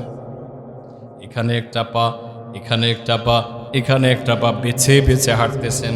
সাহাবা একরাম জিজ্ঞাসা করে ইয়া রাসূলুল্লাহ, ইয়া হাবিবাল্লাহ, কেন আপনি এত হালকা আস্তে আস্তে হাঁটতেছেন, বেছে বেছে হাঁটতেছেন?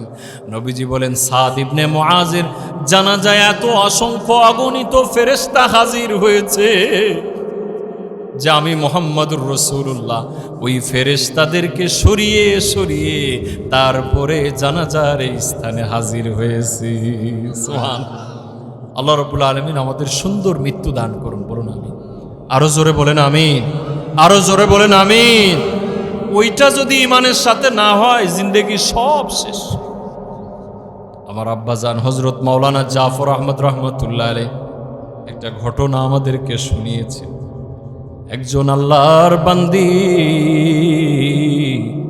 খুব বেশি আমল করে নাই, অনেক সম্ভ্রান্ত ছিল না, সাধারণ একজন নারী। এই নারীর যখন ইন্তেকালের সময় হয়ে গেছে, এই নারীর জবান থেকে আরবি কথা বের হচ্ছে। ইমাম সাহেবকে ডেকে আনা হলো, ঘটনা কি? এই নারী কোনোদিন আরবি পড়ে নাই, আরবি বলে নাই, কিন্তু এখন মৃত্যুর সময় ঘনিয়ে এসেছে, আরবি বলতেছে। মা বোনেরা খুব ভালো করে শুনুন। জিজ্ঞাসা করে ইমাম সাহেব এসে অবাক হয়ে, আশ্চর্য হয়ে জিজ্ঞাসা করে, এই নারী এমন কি আমল করেছিল, কি আমল করেছিল? সে কিন্তু সাধারণ কোনো কথা জবান দিয়ে বলছে না। ওই নারীর জবান দিয়ে এই কথা উচ্চারিত হচ্ছে, হাযানে ইয়াকুলানে উদখুলিয়াল জান্নাহ। এই দুইজন ফেরেশতা আমাকে বারবার করে বলতেছে উদখুলিয়াল জান্নাহ, ওগো আল্লাহর বান্দি, তোমার জন্য আল্লাহ রাব্বুল আলামিন জান্নাত রেডি করে রেখেছে, ওই যে তোমার জান্নাতের জায়গা, তুমি দ্রুত জান্নাতের মেহমান হয়ে চলো। জিজ্ঞাসা করে ইমাম সাহেব কি এমন আমল করেছে বলে, এমন কোনো গুরুত্বপূর্ণ আমল করে নাই। হা হা একটা আমল করতো, সেটা হলো যখন মুয়াজ্জিন সাহেব আযান দিত আল্লাহু আকবার, সাথে সাথে আল্লাহর বান্দি সমস্ত কাজ রেখে দিয়ে মাথার উপরে কাপড় দিয়ে চুপচাপ করে আযানের সম্মান করত। ইমাম সাহেব বলে এই কারণেই আল্লাহ রাব্বুল আলামিন দুনিয়া থেকে বিদায় নেওয়ার সময় তার চোখের সামনে তার জান্নাতের ঠিকানা দেখায়া দিছে। আল্লাহর নবী মুহাম্মদুর রাসূলুল্লাহ, খুব ভালো করে মনোযোগ দিয়ে শোনেন, নবী মুহাম্মদুর রাসূলুল্লাহ সাল্লাল্লাহু আলাইহি ওয়াসাল্লামের একজন সাহাবী উকবাত ইবনে আমিরকে জিজ্ঞাসা, রবিআত ইবনে কাব রাদিয়াল্লাহু তাআলা আনহু একদিন আল্লাহর নবীকে খেদমত করছেন। নবীজি আসছেন গভীর রজনীতে, নবীজি ইস্তেনজা সেরেছেন, উনি পানি নিয়ে গেছেন। নবীজির মনটা খুশি হয়ে গেছে, আনন্দিত হয়ে গেছে। সুবহানাল্লাহ।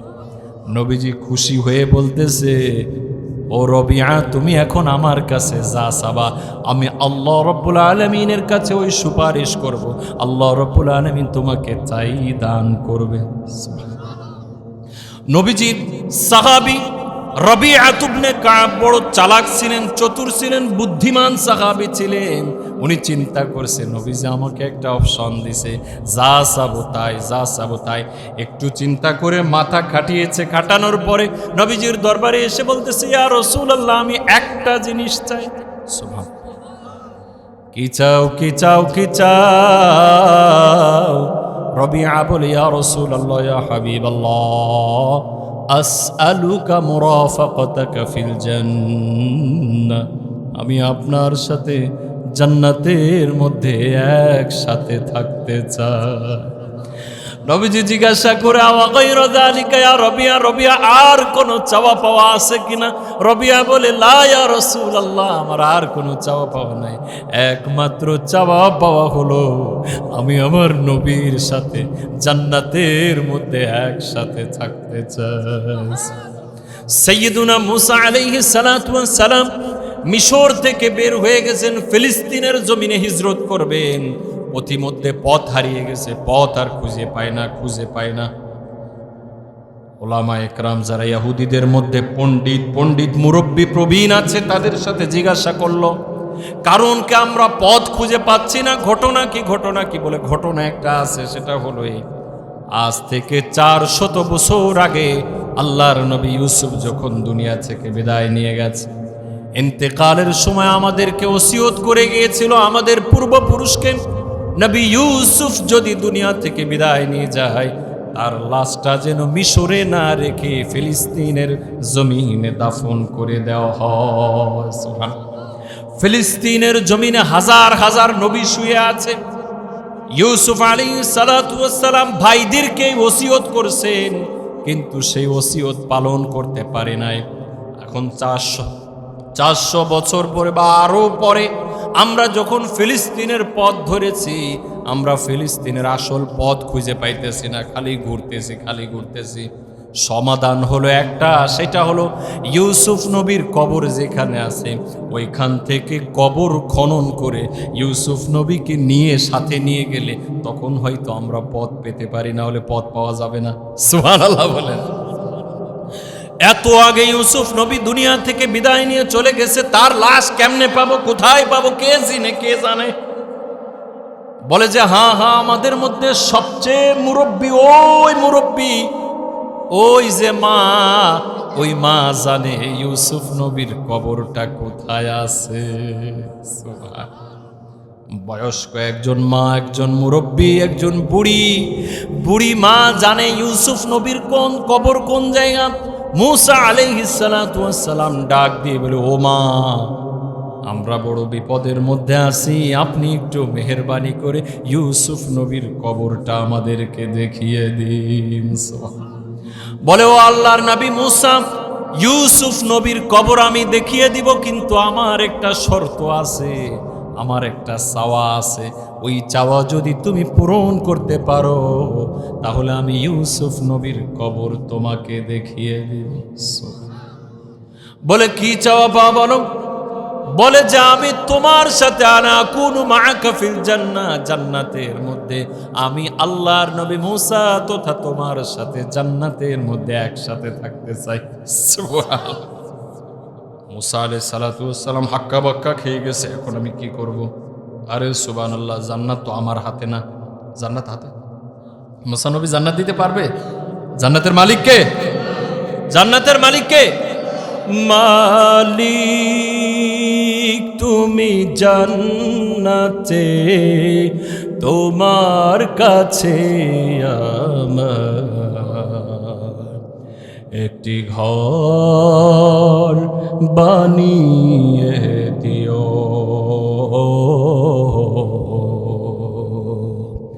একটি ঘর বানিয়ে দিও।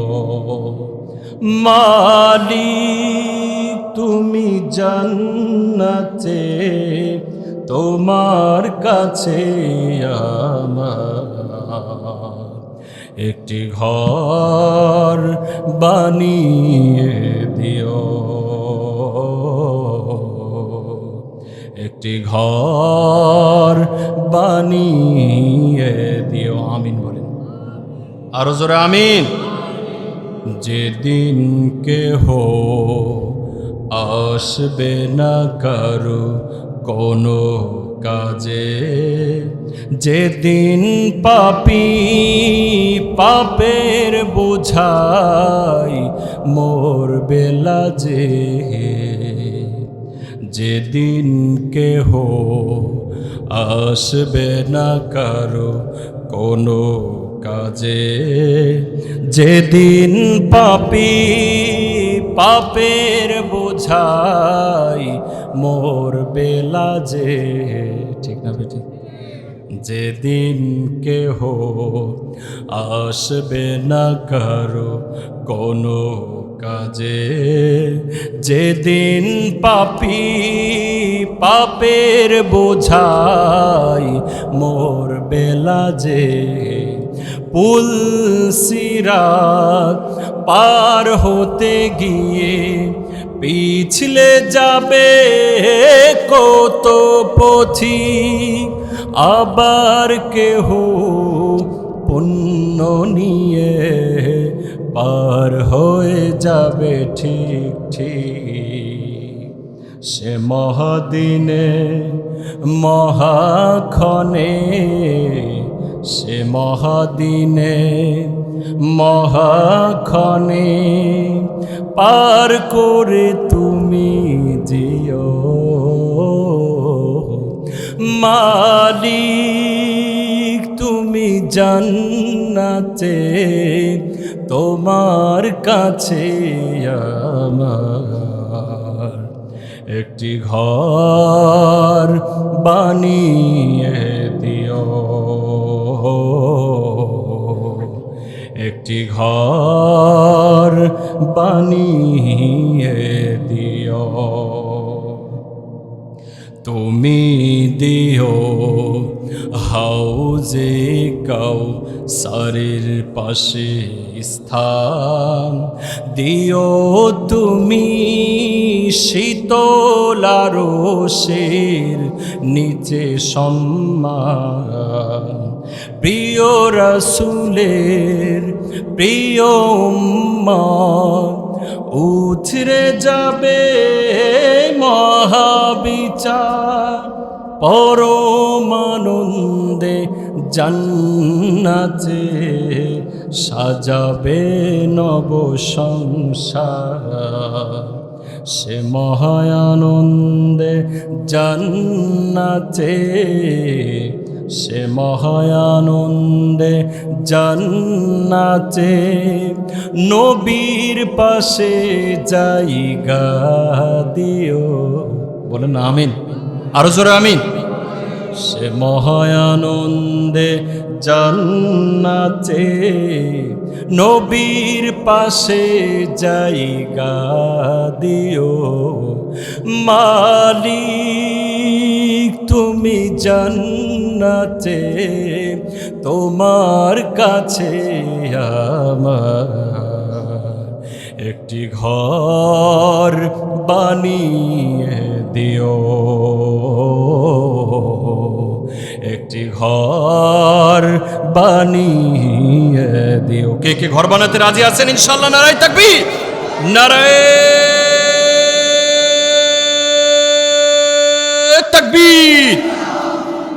কষ্ট হচ্ছে আপনাদের? ছেড়ে দিব, অনেক রাত হয়ে গেছে, 11টা, মানে অনেক ঠান্ডা লাগতেছে। ঢাকায় ঠান্ডা মান্ডা কিচ্ছু নাই, কত ভালো। আর এখানে কি ঠান্ডা, হাতটা ঠান্ডা হয়ে যাচ্ছে। নবীর সাথে থাকতে রাজি আছেন? তাহলে নবীরে ভালোবাসতে হবে।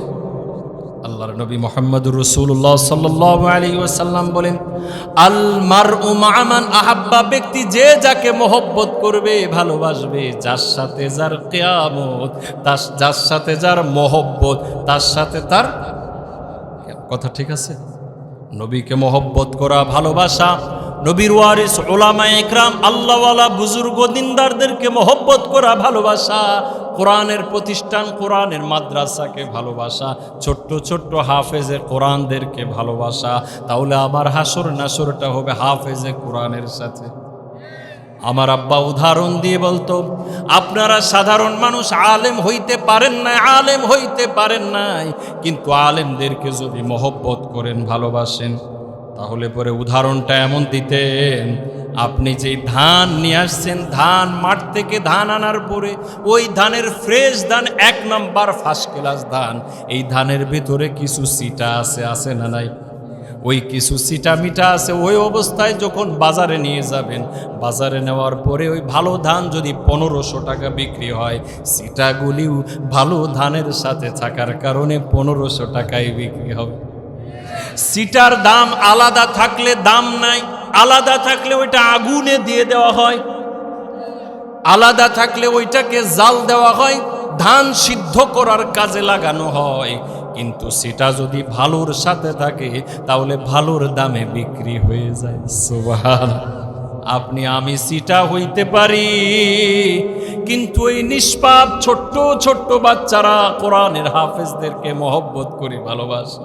একটা দিন সকালবেলা একটু নাস্তা কিনে আনবো, ভাজা মুড়ি, ঝাল মুড়ি কিনে আনে, বাচ্চাদের সাথে বসে খাবো। ওদের মুখের হাসিটা দেখবেন তৃপ্তির হাসি। বড় বড় মাতুব্বরদেরকে ডাক দিয়ে খাওয়াবেন, দই খাওয়াবেন, গোশত খাওয়াবেন। যাওয়ার সময় মুখ মুছতে মুছতে যাবে আর বলবে, গোশতে জাল বেশি দিয়েছে, যাতে বেশি না খাওয়া যায়। আর এই ছোট্ট বাচ্চাদেরকে পোল্ট্রি মুরগি রান্না করে খাওয়াবেন। ওদের মুখের একটা নিষ্পাপ হাসি আপনি দেখতে পাবেন। পারবেন ইনশাল্লাহ? খেদমত করবেন ইনশাল্লাহ? মাদ্রাসার সাথে থাকবেন ইনশাল্লাহ? তালবে ইলমদের সাথে থাকবেন? আল্লাহ তৌফিক দান করুন। অতএব সিটা হইতে পারেন, আলেমদেরকে মহব্বত করলে, ভালোবাসলে ইনশাল্লাহ আলেমদের সাথে হাসর নাসর হবে। কথা বলেন ঠিক কিনা? দাওয়াত ও তাবলীগের সাথে অনেকেই যুক্ত থাকতে পারেন, আলেমদের সাথে না থাকলে অবস্থা কেমন হবে? চিটা যেমন ভালোর সাথে না থাকার কারণে আগুনে চইলা যায়, বিপথে চইলা যায়, আলেমের সাথে যদি না থাকেন, আলেমের সাথে উঠা বসা না করলে যে কোনো সময় ফেল করবেন। ইঞ্জিনের সাথে না থাকলে বগি যখন ছাদে যাইতে পারে না, আলেমের সাথে সাধারণ মানুষ যদি এইভাবে আঁকড়ে না ধরতে পারে, তাহলে ছাদে যাইতে পারবে না। শয়তান যে কোনো সময় বকাস দেবে, তোর আর কোনো কিছুর দরকার নাই, তুই বড় হয়ে গেছিস। কথা কোন ঠিক কিনা? আল্লাহ তৌফিক দান করুন, বলুন আমিন। আল্লাহর নবী মুসা আলাইহিস সালাত, মনে আছে? আল্লাহর নবী মুসাকে মা ডাক দিয়ে বলে, আমি আপনার সাথে জান্নাতের মধ্যে থাকতে চাই, এই সার্টিফিকেট যদি দেন তাহলে আমি আপনার সাথে আছি, আপনাকে দেখায় দেব, নাহলে দেখাবো না। মুসা আলাইহিস সালাতু ওয়াস সালাম কিছু সময় চুপচাপ করে বসে আছে, কি করবে কি বলবে কিছুই বুঝতে পারতেছে না। সাথে সাথে আল্লাহ রাব্বুল আলামিনের আরশে কবুল হয়ে গেছে। জিবরিল আমিনকে পাঠিয়ে দিয়ে বলে, ওই মা, যেই মা মুসা নবীর সাথে জান্নাতে থাকতে চায়, আল্লাহর দরবারে তার আবেদন মঞ্জুর হয়ে গেছে। মুসা আলাইহিস সালাতু ওয়াস সালামকে বলে, ও আল্লাহর নবী মুসা, তোমার টেনশন করতে হবে না, পেরেশান হতে হবে না। আল্লাহ রাব্বুল আলামিন বুড়িমার আরজু আবেদন কবুল করে নিয়েছে। বুড়িমা এখন ইউসুফ আলাইহিস সালাতু ওয়াস সালামের কবর দেখিয়ে দেয়। ওই যে কিছু পানি দেখা যাচ্ছে, ছোট্ট একটা আমাদের এলাকায় আপা বলে, আপা, ছোট্ট একটা জায়গা, জলাশয়। এই জায়গাটা পানি সেচলে পরে এর নিচে ইউসুফ নবীর কবর আছে। পানি সেচন করা হলো, পানি সব শেষ করে ফেলা হলো, ইউসুফ নবীর কবরটা দেখা দেয় এখানে আছে। কোপ দেওয়ার পরে, কবর খনন করার পরে ইউসুফ নবী 400 বছর আগে ইন্তেকাল করেছে। তার চেহারা চাঁদের মতো জল জল জল জল করতেছে। সুবহানাল্লাহ। ইউসুফ নবী সম্বন্ধে আল্লাহর নবী বলে, আল্লাহ রাব্বুল আলামিন ইউসুফ নবীকে যেই সৌন্দর্য দিয়েছে, দুনিয়ার সব মানুষকে যেই সৌন্দর্য দিয়েছে, ইউসুফ নবীকে তার অর্ধেকটা দিয়ে দিয়েছে। ফালাম্মা সামিআত বিমাকরিহিন্না আরসালাত ইলাইহিন্না মুত্তাকা ওয়া আতাত কুল্লা ওয়াহিদাতিন মিনহিন্না সিকিনা ওয়া ক্বালাত ইখরুজ আলাইহিন্না। জুলাইখা যখন জানতে পারলো তার মান সম্মান ইজ্জত সব ডুবে যাচ্ছে, সাধারণ একজন কাজের মানুষ, বাড়িতে কাজ করে গোলাম, তার সাথে সম্পর্ক হয়ে গেছে, জুলাইখা তখন সিদ্ধান্ত নিছে এলাকার যারা সমালোচনা করে তাদেরকে একটু বিচার করে দিব। বিচার কি করবে? বিচার করবে।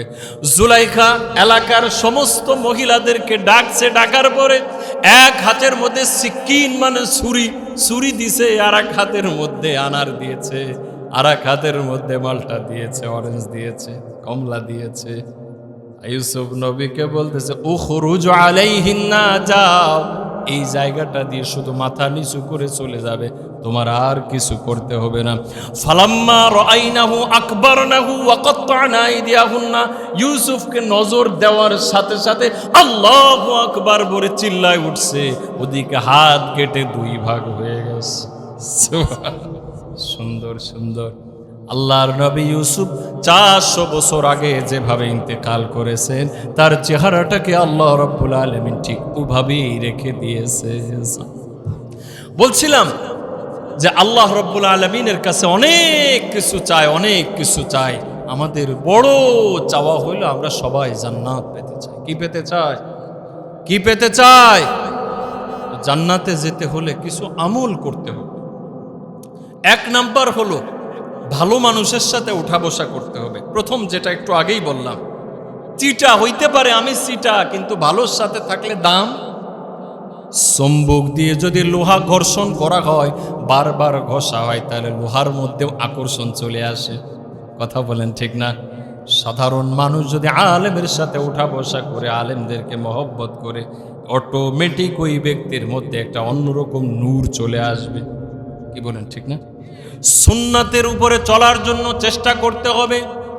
সুন্নাতের উপরে কিভাবে চলবে? একজন যোগ্য আলেম, এলাকার যিনি ইমাম আছেন, সম্মানিত ইমাম আছেন, ইমামের সাথে মহব্বত বাড়াইতে হবে, ভালোবাসা বাড়াইতে হবে।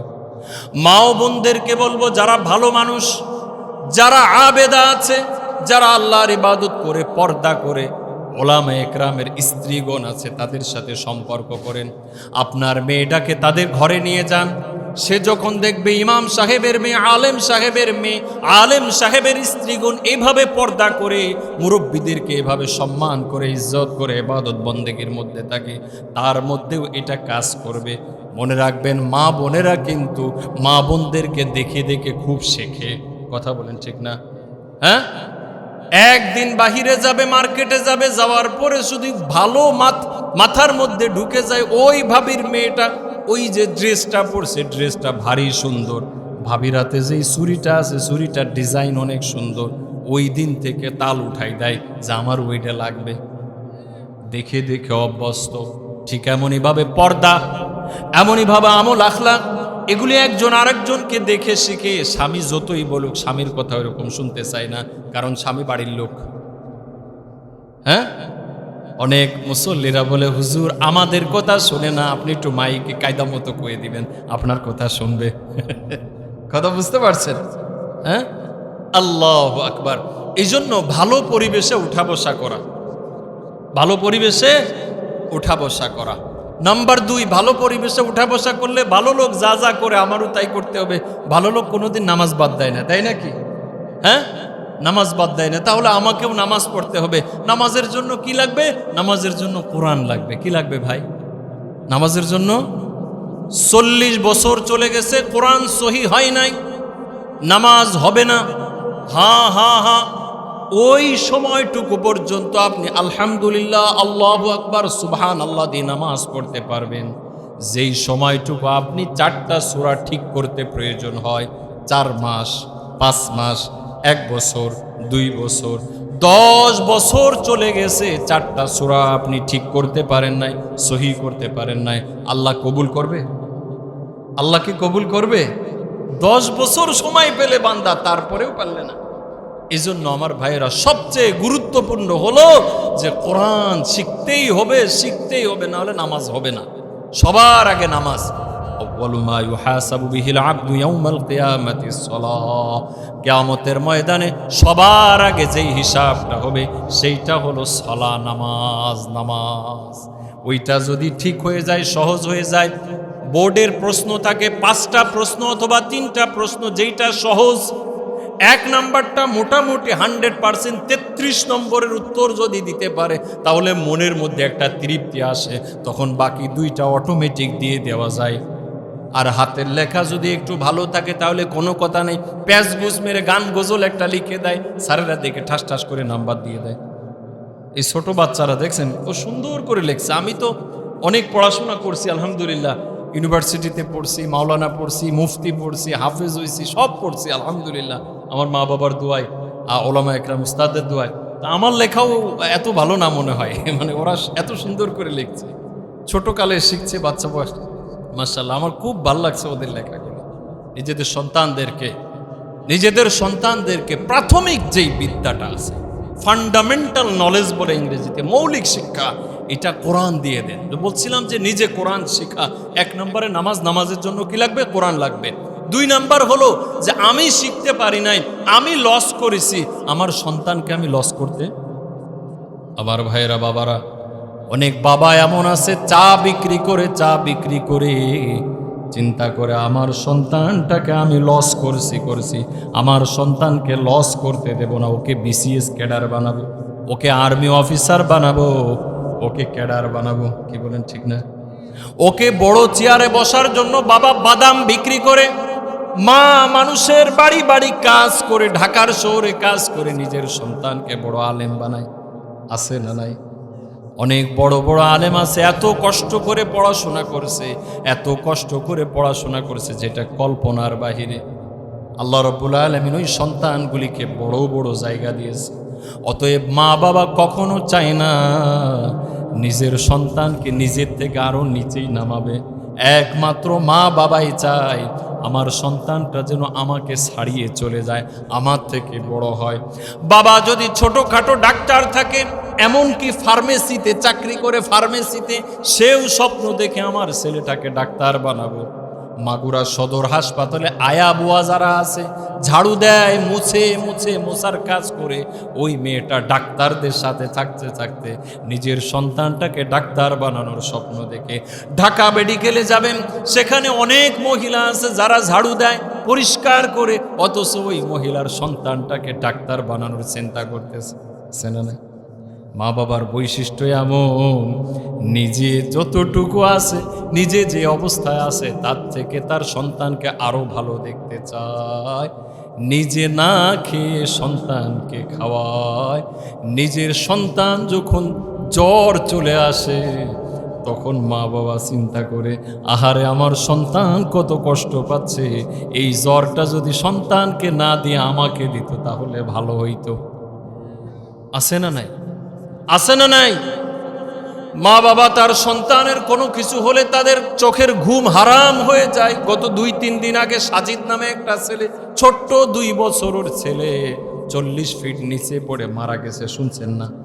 তাদের আব্বা আম্মার আহাজারি, আকাশ বাতাস ভারী হয়ে, তার কোনো সম্পর্ক নাই, তারপরেও সবাই মহব্বত করে ভালোবেসে তার জন্য দোয়া করেছে। এটাই হলো মা, এটাই হলো বাবা। কি বলেন, ঠিক না? আমার সন্তান একটু সামান্য বিপদে পড়লে এত পেরেশান হয়ে যায়।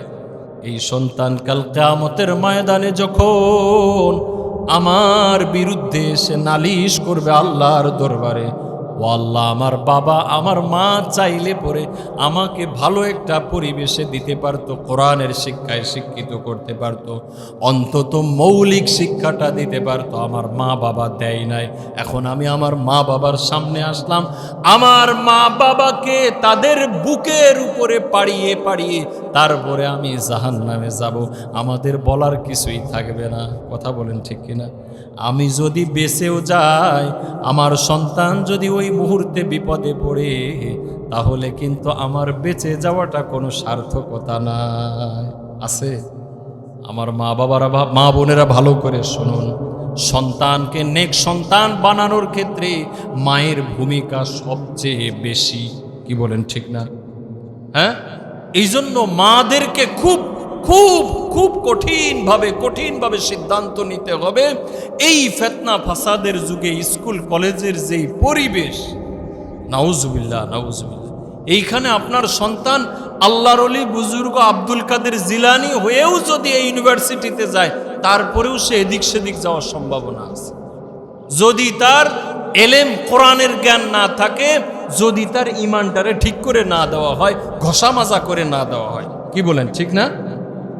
অতএব আলহামদুলিল্লাহ এলাকায় এলাকায় মহিলা মাদ্রাসা হয়ে গেছে। চেষ্টা করবেন এলাকায় এলাকায় মহিলা মাদ্রাসাগুলি আছে, সেখানে আপনার মেয়েকে দেওয়ার জন্য। 5 বছর 7 বছর বয়স থেকেই সে পর্দাকে জিনিস বুঝে ফেলবে, কোরআনটা সহি হয়ে যাবে।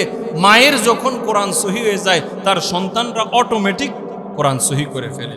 আমার ছেলের বয়স মাত্র 2 বছর। ওই দিন ওর ফুফি ভিডিও কলে কথা বলতেছে, ফুফির সাথে কথা বলতে বলতে ওর মা এমনি শিখিয়েছে, এমনি মুখে মুখে বলছে, মুখস্থ করাই নাই। আরবিতে 10 পর্যন্ত শিখাইছে, ওয়াহিদ ইসনান সালাসা আরবা খামসা। ও দেখি সমানে ওর ফুফির কাছে বলতেছে, আরবিতে বলতেছে। আমি তো অবাক হয়ে গেলাম, আইরে সুবহানাল্লাহ। কুল হু আল্লাহু বলার সাথে সাথে ও বলে আহাদ, আল্লাহুস সামাদ, লাম ইয়ালিদ ওয়া লাম ইউলাদ ওয়া লাম ইয়াকুল কুফুয়ান আহাদ। ওকে মাদ্রাসায় দেওয়া লাগে নাই, কোনো জায়গা দেওয়া লাগে নাই, মায়ের কাছে শুয়ে শুয়ে শিখে গেছে। কথা বলেন ঠিক না? আপনারা যারা বয়স হয়েছে টুটো ফুটো যা কিছু পারেন, ওই ছোট্টবেলায় মা পিঠের উপরে দিয়ে মক্তবে পাঠাইছে, এই জন্য পারেন, নাহলে পারতেন না। কথা কন না কেন? ওই মক্তবে না গেলে পরে কিছুই শিখতে পারতেন না। হ্যাঁ, এই জন্য আমার মায়েরা খুব মনোযোগ দিয়ে শোনেন, নিজের মেয়েটা ছেলেদের থেকে মেয়েদের বেশি জরুরি, এই ভালো পরিবেশে আনা বেশি জরুরি। কারণ একটা ছেলে হাফ প্যান্ট পরে গেলে কেউ তাকায় না, মনে করে দূর পাগল ছাগল আইছে। কিন্তু একটা মেয়ে যদি ছিঁড়া মিড়া প্যান্ট, যে এই দিক দিয়ে ছিঁড়া, ওই জায়গা ছিঁড়া, সেই জায়গা ছিঁড়া, আসে না এরকম প্যান্ট ছেলে পেলে পড়ে না এখন, এই জায়গা ছিঁড়া, ওইটা নতুন প্যান্ট। আই কি রে নতুন প্যান্ট তো ছিঁড়া কে? হুজুর এটাই ফ্যাশন। হ্যাঁ, প্যান্ট নামতে নামতে নামতে নামতে এমন জায়গা নামছে, রুকুতি গেলে করে পিছন থেকে একেবারে খুল্লুন খোলা সব দেখা যায়। কি কথা কন না কেন? এইটা বলে স্টাইল। নাউজুবিল্লাহ নাউজুবিল্লাহ। এই জন্য আমি বলবো আপনাদের মেয়েদের ব্যাপারে খুব সেন্সিটিভ হইতে হবে। আল্লাহ রাব্বুল আলামিন আমাদেরকে তৌফিক দান করুন। মুহতারাম হাজিরিন, সর্বশেষ যে কথাটা বলবো, 1 নম্বরে বলছি আলেমদেরকে মহব্বত করা, ভালোবাসা। 2 নম্বরে নামাজ এবং কোরআনটা সহি করার জন্য চেষ্টা করা, ইমামের সাথে খাতির করা। 3 নম্বরে হলো নিজের সন্তানদেরকে প্রথম বিশেষ করে প্রাথমিক যে শিক্ষাটা আছে, এইটা যেন কোরআনের শিক্ষা হয়। বিশেষ করে দোয়া দুরুদ যা কিছু প্রয়োজন আছে, এটা যেন কোরআনের শিক্ষা হয়, এই দিকে খেয়াল রাখা। সর্বশেষ যে বিষয়টা বলবো সেটা হলো এই, আল্লাহ রাব্বুল আলামিনের কাছে সবসময় দোয়া করা, যে এই ফিতনা ফাসাদের যুগে খালি দল আর দল। কি বলেন ঠিক না? অমুক বলে যে এই দলে আসো, অমুক বলে ওই দলে যাও। আমি কোন দলে যাব? হুজুররা একজন এক একটা কয়, আমি কোন দিকে যাব? ঠিক না? হ্যাঁ, এই জন্য আল্লাহ রাব্বুল আলামিনের কাছে বেশি বেশি দোয়া করবেন, আয় আল্লাহ তুমি আমাকে সঠিক পথের উপরে থাকো। কখন দোয়া করবেন? যখন নামাজ পড়বেন, ওই সময়টার মধ্যে সূরা ফাতিহা যখন পড়বেন, তখন আল্লাহ রাব্বুল আলামিন একটা দোয়া শিখাইছে, ইহদিনাস সিরাতাল মুস্তাকিম। ও আল্লাহ আমাকে জান্নাতের পথে রাখো, সঠিক পথে রাখো। কথা বুঝতে পারছেন? ওই সময়টা মনে মনে এটা ভাববেন, দোয়া করার সময় বলবেন, আল্লাহ তুমি আমাকে সঠিক পথে রাখো। আমলিক বুঝি না, বিএনপি বুঝি না, লাঙ্গল মার্কা বুঝি না, অমুক মার্কা বুঝি না, তমুক মার্কা বুঝি না, আপনি আমাকে সঠিক হেদায়েতের উপরে রাখো। কে কি করলো না করলো এটা আমার দেখার দরকার নেই, আমি কি করতেছি এটা দেখব। কি বলেন, ঠিক না? হ্যাঁ, আপনাদের এলাকায় মারামারি গ্যাঞ্জাম তো আছে না? অনেক মানুষ আছে যে এই এলাকার থেকে চিরস্থায়ী ভাবে কি যে সুনাম, মাশাআল্লাহ, আছে না নাই? হ্যাঁ, খুব সাবধান বাবারা, খুব সাবধান। এই স্রোতে যদি ভেসে যায় তাইলে পরে সব শেষ। আমার বাড়ির পাশে একজন টিনের চকচকে ঘর দিয়েছে, আমাদের এলাকায় তো মহিলা মোশেডাঙ্গা কুশাবাড়িয়া এদিকেও তো এইগুলি এখন খুব কম হয়, আগে তো ছিল।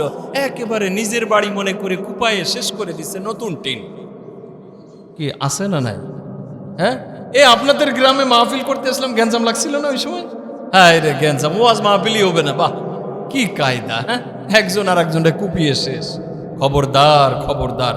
আল্লাহর দরবারে গেলে যদি আল্লাহর একটা বান্দা আমার সামনে দাঁড়ায়, আমার বাড়ির যে ইটের উপরে, আমার বাড়ির যে টিনের উপরে কোপ দিয়েছিস, ওইটা টাকা দিয়ে তারপরে তুই জান্নাতে যাবি।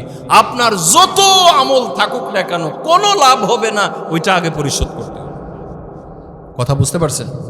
হাদিস শুনেন, নবীজির সহিহ হাদিস। নবীজির দরবারে জানাজা আসছে, জানাজা আসলেই নবীজি জিজ্ঞাসা করতো এই ব্যক্তির কি কোনো ঋণ আছে? যদি বলতো না নাই, তাহলে জানাজা পড়তো, না হলে পড়তো না। এক ব্যক্তি আসছে, আসার পরে জিজ্ঞাসা করছে এই ব্যক্তির ঋণ আছে? বলতেছে ইয়া রাসূলুল্লাহ আছে। দিনারাইন, 2টা দিনার আছে, 2 দিনার। সল্লু আলা সাহিবিকুম, নবীজি বলতেছে আমি জানাজা পড়বো না, তোমরা পড়ে চলে যাও।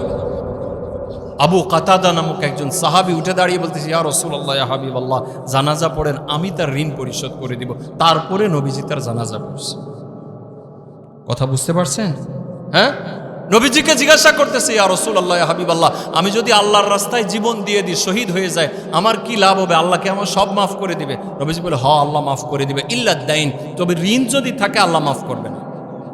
নবীজি সাল্লাল্লাহু আলাইহি ওয়াসাল্লাম বলতেছেন আল্লাহ রাব্বুল আলামিন তোমাকে যদি 3বার জীবন দেয়, একবার জীবন দিছে শহীদ হয়ে গেছো, আবার জীবন দিছে শহীদ হয়ে গেছো, আবার জীবন দিছে শহীদ হয়ে গেছো, 3 নাম্বার বার যখন আল্লাহ রাব্বুল আলামিন তোমাকে জীবন দিয়েছে, এই সময় কিছু ঋণ করে গেছো, এই ঋণ নিয়ে কবরে গেলে আল্লাহ রাব্বুল আলামিন তোমাকে ক্ষমা করবে।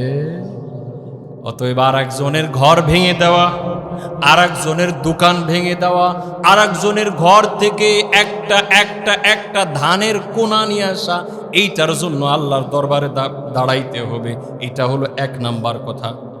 এরপরে নামাজ, রোজা, হজ, যাকাত যে যতটুকু করবেন পাইবেন, অসুবিধা নাই, কিন্তু এই ক্ষেত্রে কোনো ছাড় হবে না। অতএব ডাক দিল আইগরে, আর অমনি দৌড় মেরে বের হয়ে গেলাম। খবরদার, কার বিরুদ্ধে যাচ্ছেন?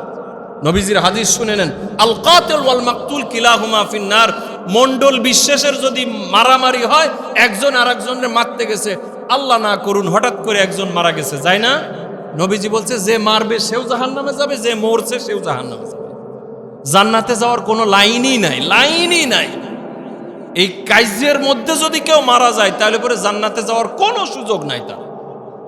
আল্লাহ রসুলের সহিহ হাদিস, আল্লাহ রাব্বুল আলামিন কোরআন, যত বড় মাতব্বরই হোক না কেন, আর যেই মাতব্বর লিড দিছে, যেই মাতব্বরে আইগরে বলে নিয়ে আসছে, ওই মাতব্বরের তো কাম খালাস, ওর অবস্থা ভয়াবহ হয়ে যাবে কিয়ামতের দিন। সব মানুষের পাপ যেটা হবে 100% বোনাস ওর আমল নামায় দিয়ে দেওয়া হবে। রাগ করতেছেন আপনারা? আসল কথা হলো এইটা, কারণ ঘাস এইখানে, ওষুধ ওই জায়গা না দিলে পরে কোনো লাভ নাই। কি বলেন, ঠিক না বেঠিক? আল্লাহ আমাদেরকে বোঝার তৌফিক দান করুন। এই জন্য ভাইরা বাবারা, সিরাতে মুস্তাকিম, সঠিক পথের উপরে যদি আমি থাকতে চাই, আল্লাহর কাছে দোয়া করি, আল্লাহ রাব্বুল আলামিন ইনশাআল্লাহ আমাকে সঠিক পথের উপরে রাখবেন, এবং সঠিক পথের উপর থেকেই আমি দুনিয়া থেকে বিদায় নিব। কি বলেন, ঠিক না? আল্লাহ রাসূল সাল্লাল্লাহু আলাইহি ওয়াসাল্লামের সাহাবী সালমান ফারসিকে আল্লাহ রাব্বুল আলামিন 250 বছর হায়াত দিয়েছে। নবীজির সবচেয়ে বয়স্ক সাহাবী, হাজার হাজার কিলোমিটার লম্বা ঘটনা বলার সময় নেয়, হাজার হাজার কিলোমিটার পর্যন্ত সফর করে এরপরে নবীজির সাথে সাক্ষাৎ করেছে। আল্লাহ রাব্বুল আলামিন তাকে সাহাবী হিসাবে কবুল করে নিয়েছে। সালমান ফারসি রাদিয়াল্লাহু তাআলা আনহু হকের খোঁজে যখন বের হয়েছে, আল্লাহ তাকে হক দিয়ে দিয়েছে, সত্যটা দিয়ে দিয়েছে। এই জন্য আমার ভাইরা বাবারা, আল্লাহ রব্বুল আলমিনের কাছে এই দোয়াটা করবো, আল্লাহ তুমি আমার হকের উপরে রাখো, আল্লাহ তুমি আমাকে হকের উপরে রাখো। বলবো তো ইনশাল্লাহ, বলবো তো ইনশাল্লাহ। আল্লাহ রব্বুল আলমিন আমাদেরকে তৌফিক দান করুন।